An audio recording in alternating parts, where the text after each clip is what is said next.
আমি রাহি, জোহের এহসান রাহি। আজ বেশ কিছুদিন পর বাড়ি ফিরছি। আমাদের শহরে নাকি অনেক পরিবর্তন হয়েছে। আমি শহরের বাইরে থাকতেই মহামারী শুরু হয়। লকডাউনের কারণে বাড়ি ফিরতে পারিনি। পাহাড়িয়া উপজাতিদের সাথে কেটে যায় দীর্ঘ 3টি বছর।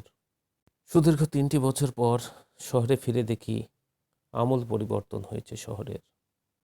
শহরে ফিরে কিছু জরুরি কাজের জন্য কোনো দিকে তাকানোর সময় পেলাম না। ভাবলাম সময় পেলে একদিন বাইক নিয়ে সারা শহরটি ঘুরে দেখব। কি কি পরিবর্তন হয়েছে, উন্নয়ন হয়েছে আমাদের শহরের। জসিম বারবার বলছে, ভাইজান এ কয় বছরে আমাদের শহরের অনেক পরিবর্তন হয়েছে।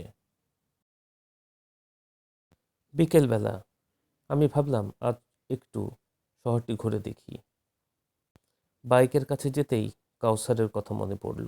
কাউসার অটোরিকশা চালক। মাঝে মাঝে যখন আমার ঘোরার ইচ্ছে হতো আমি কাউসারকে ডেকে নিতাম, তার রিকশায় চড়ে ঘুরে বেড়াতাম। যা হোক, বাইক না নিয়ে আমি কাউসারকে রিং দিলাম। কাউসার মোবাইল রিসিভ করে বলল, ভাইজান এতদিন পর আমাকে মনে পড়ল। আমি বললাম, কোথায় তুই?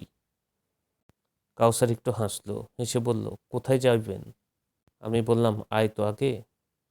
কাউসার আবারও হাসলো, বলল, আসছি। আমি রহিম চাচার দোকানে গিয়ে বসলাম। প্রভা এসে বারান্দায় দাঁড়ালো। দোকান একদম ফাঁকা। মহামারীর আমেজ এখনো কাটেনি।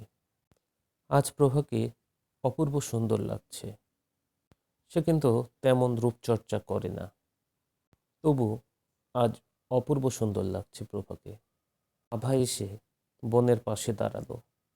আভা আমার দিকে তাকিয়ে দুষ্টু হাসলো। প্রভাকে দেখিয়ে ইশারায় জিজ্ঞাসা করলো, কেমন লাগছে? আমি প্রভার দিকে তাকিয়ে উঠে দাঁড়ালাম। তার দিকে তাকিয়ে বাম হাতটি বুকে দিয়ে স্প্যানিশ কায়দায় মাথাটি ঝুঁকিয়ে দিলাম। আমার এমন ভাব দেখে প্রভা লজ্জায় লাল হয়ে ঘরের দিকে দৌড় দিল। আভা হাসতে হাসতে বোনের পিছু নিল। মোবাইল বেজে উঠল। রিসিভ করতেই কাউসার, ভাই আপনি কোথায়?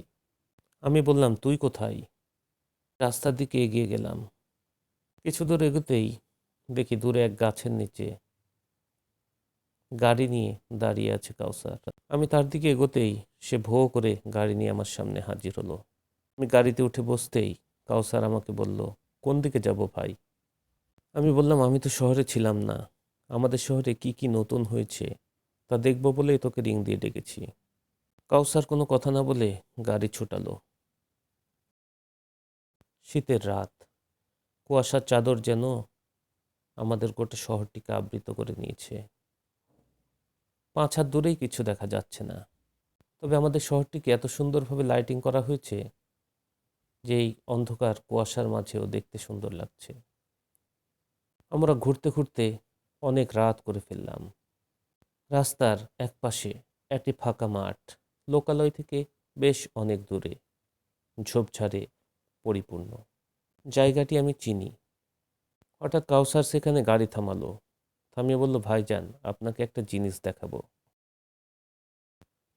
কাউসার গাড়ি থেকে নেমে মাঠের ভিতরে হাঁটা শুরু করলো। আমিও তার পিছু পিছু হাঁটা শুরু করলাম।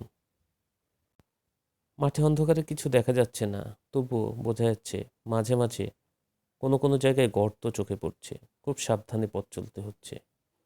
আমি কাউসারের ঠিক পিছে পিছে হাঁটছি। কিছু দূর যেতেই মোবাইল বেজে উঠল। আমি মোবাইল রিসিভ করতেই জসিম বলল, ভাইজান আপনি কখন আসবেন? রাত্রে কি খাবেন? আমি বললাম, এই তো আসছি, তুই যা ভালো মনে করিস কর। কথা শেষ করে ফোনটি পকেটে রাখতেই যেটুকু সময় কাউসারের দিকে তাকিয়ে দেখি কাউসার নেই। এপাশ ওপাশ চারিদিকে ভালো করে দেখলাম, কই কাউসার তো নেই। হঠাৎ 2টি শিয়াল আমার সামনে দিয়ে দৌড়ে পালালো। আমি কাউসারকে না পেয়ে গাড়ির দিকে হাঁটা দিলাম। রাস্তায় এসে অবাক, গাড়িও নেই। চারিদিকে অন্ধকার, কুয়াশায় ঢেকে নিয়েছে, কিচ্ছু দেখা যাচ্ছে না। আমি কাউসারকে রিং দিলাম। মোবাইল রিসিভ হতেই দিলাম এক ধমক, এই কাউসার, তুই আমাকে এখানে রেখে কোথায় গেছিস? কোনো শব্দ এলো না ওপার থেকে। আমি বিরক্তর সাথে কল কেটে দিলাম। কিছু দূর এগোতেই একটি অটো রিকশা পেলাম, তাতে চেপে বাড়ি ফিরলাম। বাড়িতে ফিরতেই জসিম বলল, ভাইজান কোথায় ছিলেন এতক্ষণ? আমি বললাম বিরক্তের সাথে, ভূতের সাথে ঘুরতে বেরিয়েছিলাম। মানিব্যাগ থেকে 600 টাকা বার করে জসিমের হাতে দিয়ে বললাম, এটা কালকে কাউসারকে দিয়ে দিবি। জসিম ভূত দেখার মতো আমার দিকে তাকিয়ে বলল, ভাইজান কাউসার তো নেই।